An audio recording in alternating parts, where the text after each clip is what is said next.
اور آپ سے یہی پوچھنا آپ سے یہی قطع کلامی کے لیے معذرت، یہی آپ سے پوچھنا چاہ رہی ہوں کہ پاکستان کے لیے اب کیا چیلنجز ہیں، کس طرح وہ چیلنجز سے نپٹے گا؟ اور دوسری طرف دیکھیں تو الزام تراشیاں بھی پاکستان پہ لگائی جا رہی ہیں، کیونکہ اس میں دیکھیں تو پاکستان کا کردار بہت اہم رہا ہے، لیکن پھر اس طرح کے بیانات، اس طرح کی الزام تراشیاں، اس کو کس طرح دیکھ رہے ہیں آپ؟ دیکھیں، میں تو یہ سمجھتا ہوں، ایک تو جو ہماری مرکزی حکومت ہے، ایک انہوں نے اس چیز کو اتنا سیریس نہیں لیا جتنا لینا چاہیے تھا۔ جب سے امریکنز نے وڈرال کا اعلان کیا تھا، ان کو اسی وقت سے ایک پالیسی ترتیب دینی چاہیے تھی، لیکن ہمیں وہ کردار اور وہ اس طرف جو توجہ دینے کی ضرورت تھی وہ ہمیں نظر نہیں آئی، اور اس وجہ سے بھی ہم سمجھتے ہیں کہ ایک کلیئر کٹ پالیسی پاکستان کی ابھی تک واضح اس لحاظ سے ہوئی نہیں ہے۔ دوسرا، ہم یہ سمجھتے ہیں کہ پاکستان کو بھی تحمل سے کام لینا چاہیے، اور ہماری ریکویسٹ یہی افغان حکومت سے بھی ہوگی کہ وہ بھی اس میں ایک مثبت کردار ادا کریں، اور دونوں کو الزام تراشی کے بجائے اس مسئلے کے حل کے لیے مل جل کر کام کرنے کی ضرورت ہے، اور اس کے لیے ایک فضا بنانے کی ضرورت ہے کہ اس طرف ہم بڑھ سکیں۔ ہمیں یہ بھی ذہن میں رکھنا چاہیے کہ چونکہ اس وقت دنیا پھر سے ایک اور سر جنگ کی شروعات تقریباً ہو چکی ہے، تو اس حوالے سے بھی اس مسئلے کو اور مزید توجہ دینے کی ضرورت ہے، اور ایسے نہ ہو کہ یہ مسئلہ ماضی کی طرح جن صورتحال سے گزرا اور جو اس کے نتائج نکلے، ایسے نہ ہو کہ وہ ماضی کی غلطیاں دہرائی جائیں۔ ٹھیک ہے، آپ کہنے کہ مل جل کے ہمیں کام کرنا چاہیے، آگے بڑھنا چاہیے، معاملات لے کے جانے چاہیے۔ ظاہری بات ہے کسی بھی ملک میں جب خانہ جنگی ہوتی ہے تو اس کے جو پڑوسی ممالک ہوتے ہیں وہی سب سے پہلے متاثر ہوتے ہیں۔ افغانستان کی بات کریں تو ظاہری بات ہے ان کے جو پڑوسی ممالک ہیں، پھر خطے میں جو کے ممالک ہیں ان کو بھی خدشات ہیں، ان کو بھی خطرات ہیں۔ پھر ہم بات کریں زیادہ سے زیادہ، جب بھی افغانستان میں جب اس طرح کے حالات آتے ہیں تو سب سے پہلے جو متاثر ہوتا ہے وہ ہمارا ملک ہے۔ اس افغان مسئلے کے حل کے لیے پاکستان اسلام آباد میں 17 سے 19 جولائی کے درمیان ایک امن کانفرنس کا انعقاد کرنے جا رہا تھا، پھر اس کو اشرف غنی کے کہنے پہ اس کو پوسٹ پون بھی کیا گیا، جب کہ اس میں سب سے بڑا جو سٹیک ہولڈر ہے طالبان کی بات کر رہی ہوں میں، اس کو شامل نہیں کیا، جبکہ دوحہ مذاکرات وغیرہ دیکھیں تو اس میں افغان حکومت، افغان طالبان دونوں وہاں پہ ہیں، ان کے درمیان یہ مذاکرات بھی جو ہیں اس کا پہلا پیریڈ جو راؤنڈ ہے وہ بھی ہو چکا ہے۔ آپ اس کو کس طرح سے دیکھ رہے ہیں کہ پاکستان میں ہونے والی امن جو کانفرنس ہے یہ کتنی مؤثر آپ سمجھتے ہیں کہ معنی خیز یا مؤثر ثابت ہو سکتی ہے، وہ بھی طالبان کے بغیر؟ اس میں بات آپ کی صحیح ہے کہ مسئلے کا حل تو تبھی نکلے گا کہ جب سارے فریق بیٹھیں گے۔ اگر دو فریق بیٹھیں یا دو سٹیک ہولڈرز بیٹھیں اور تیسرا سٹیک ہولڈر نہ ہو تو تب بھی وہ مسئلے کا حل نہیں نکلے گا۔ ہم یہ سمجھتے ہیں کہ اگر یہ جو افغان کانفرنس ہو رہی ہے اس میں اگر سارے فریق ہو سکے اور آ سکیں تو میرے خیال میں وہ بہت بہتر ہوگا اور اس میں کوئی معنی خیز ڈائلاگ ہو سکے گا۔ لیکن اس میں یہ وہ ہے کہ پاکستان کو اپنا کردار ادا کرنا چاہیے اور اپنا انفلوئنس استعمال کرتے ہوئے دونوں فریقین کے اوپر یہ ایک وہ ڈالنا چاہیے کہ بات چیت کے ذریعے ہی اس مسئلے کا حل نکالا جائے۔ اس ضمن میں یہ بھی سمجھتا ہوں کہ جو افغان سفیر کی بیٹی کے ساتھ جو واقعات ہوئے اس کی ہم مذمت بھی کرتے ہیں اور ہم سمجھتے ہیں کہ اس سے بھی اور فضا دونوں ممالک کے درمیان خراب ہوئی ہے اور اس کے لیے حکومت کو چاہیے کہ جلد از جلد تحقیقات کریں اور اس میں جو لوگ ملوث ہوں ان کو سامنے لانا چاہیے تاکہ ایک فضا قائم ہو سکے دونوں ممالک کے درمیان، کیونکہ ایسے صورتحال میں کہ جب وہاں پہ خانہ جنگی تقریباً شروع ہو چکی ہے اور ایسے صورت میں اس قسم کے واقعات جو ہیں وہ بہت خطرناک اس کے نتائج نکل سکتے ہیں. تو اس حوالے سے پاکستان کو چاہیے کہ اس میں اپنا ایک بھرپور کردار ادا کرتے ہوئے فضا کو مزید بہتر بنائیں. ٹھیک ہے، ایک تو آپ نے یہ بات کی، ٹھیک ہے. دوسرے یہ جو رشید دوستم صاحب نے کہا ہے، افغانستان کی اس کی طرف دوبارہ آتے ہیں ہم لوگ، کہ رشید دوستم صاحب نے جس طرح سے کہا ہے کہ وہ طالبان سے لڑنے کی پوزیشن میں ہے، لیکن ان کو اور جنگجوؤں کو بھی جمع کر سکتے ہیں، لیکن اس کے لیے ان کو اختیارات چاہیے، جبکہ اشرف غنی صاحب کو کے پاس شاید وہ کیپیسٹی نہیں ہے، یا پھر وہ ان کے پاس وہ اختیار خود نہیں ہے کہ وہ اتنے اختیارات ان کو دیں، وہ اس پوزیشن میں ہی نہیں ہے. دوسرا یہ کہ اشرف غنی صاحب کو یہ خطرہ بھی ہے اور یہ خدشہ بھی ہے کہ اگر ان کو اتنے اختیارات دے دیے جاتے ہیں رشید دوستم کو، تو ہو سکتا ہے کہ وہ کابل پہ اٹیک کر لیں. کیا کہیں گے آپ؟ دیکھیں، یہ تو ان کا انٹرنل ایک مسئلہ ہے، اور میں سمجھتا ہوں کہ اس چیز کے اوپر زیادہ اگر ہم تبصرہ کریں تو وہ اچھا وہ نہیں ہوگا تاثر اس کا. ہم تو مسئلے کا حل جو ہے وہ بات چیت کے ذریعے چاہتے ہیں، اور اس چیز میں پڑھنا کہ فلانا مقابلہ کر سکتا ہے، فلانا مقابلہ نہیں کر سکتا، میں خیال اس میں ہمیں اس سے گریز کرنا چاہیے، اور ہمیں چاہیے کہ ہم یہی ایک ایسا مثبت کردار ادا کریں کہ بات چیت کے ذریعے مسئلے کا حل ہو. اس میں جنگ کے ذریعے جو ہے ایک فریق کو بھی اگر برتری حاصل ہوگی وہ اس کا اچھے اثرات نہیں ہوں گے، کیونکہ وہ سلسلہ ادھر ختم نہیں ہوگا، وہ بڑھتا جائے گا. تو اس حوالے سے اس میں کوشش یہی کرنی چاہیے کہ بات چیت کے ذریعے اور پولیٹیکل سیٹلمنٹ کے ذریعے ہی مسئلے کا حل نکالا جائے. اچھا سر، یہ دوحہ میں جو مذاکرات میں بھی کوئی ہم نے دیکھا نتیجہ خیز باتیں جو ہیں وہ ہمیں سامنے نظر نہیں آئیں. طالبان نے کہا ہے کہ پہلے اعتماد کو بحال کیا جائے، پھر دوسری طرف دیکھیں تو یو این کی طرف سے جو پابندیاں عائد کی گئی ہیں یہ 114 طالبان کے اراکین جو ہیں اس میں شامل ہیں، اور کہا یہ گیا ہے جب افغان حکومت کہے گی تو تب ہم ان کو نکالیں گے. آپ نہیں سمجھے کہ ایک جو ٹرسٹ ڈیفیسٹ ہے وہ وہاں موجود ہے؟ دیکھیں، ٹرسٹ ڈیفیسٹ تو بالکل ہے، اور اس حوالے سے جیسے کہ میں پہلے بھی کہا کہ دوحہ میں جو مذاکرات ہوئے ہم سمجھتے ہیں کہ امریکہ نے اس میں جلد بازی کی اور مسئلے کا حل کے بجائے اس کو اور مزید پیچیدہ کر دیا.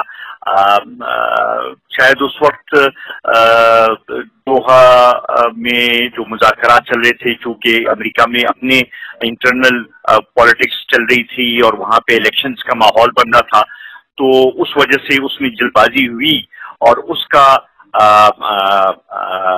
نتیجہ اچھا سامنے نہیں آیا، وہ ریزلٹس نہیں آئے جو آنے چاہیے تھے. ہم یہ سمجھتے ہیں کہ اب مزید اس میں احتیاط کی ضرورت ہے اور غلطی کی گنجائش نہیں ہے، اور اس حوالے سے کوشش یہی کرنی چاہیے کہ ٹرسٹ بھی بلڈ ہو اور ماحول ایسا پیدا ہو کہ سب مل بیٹھ کر اس مسئلے کا حل نکالیں. سکندر شیرپاؤ صاحب، آپ سے آخری سوال کروں گی. ہم چیلنجز کے حوالے سے بھی بات کرتے ہیں، پاکستان کے لیے یقیناً بہت سے چیلنجز بھی ہیں. سر، ایک چیلنج جو ہے پاکستان کے لیے وہ ہے بیلنس قائم کرنا. یہ بیلنس افغان اور طالبان کے درمیان، امریکہ اور چائنا کے درمیان قائم کرنا ہے. کیا پاکستان یہ جو بیلنس ہے یہ قائم کر پائے گا، اور اس کے لیے پاکستان کی اسٹریٹجی کیا ہوگی؟ آپ کیا کہتے ہیں؟ دیکھیں، بات آپ کی بالکل صحیح ہے. ہمیں اس وقت ایک بیلنس رکھنے کی ضرورت ہے. افغان مسئلے میں بھی ہمیں نہ کسی کا سائڈ لینا چاہیے اور نہ ایک اس میں وہ کرنا چاہیے کہ ہماری صرف ایک ہی آپشن رہ جائے. ہمیں اس میں بیلنس لانے کی ضرورت ہے. اور اسی طریقے سے جو دنیا میں جو حالات بن رہے ہیں اور جس نئی سر جنگ کی طرف اشارہ بھی کیا، اس میں بھی ایک بیلنس رکھنے کی بہت ضرورت ہے. اور اگر اس کو ہم بیلنس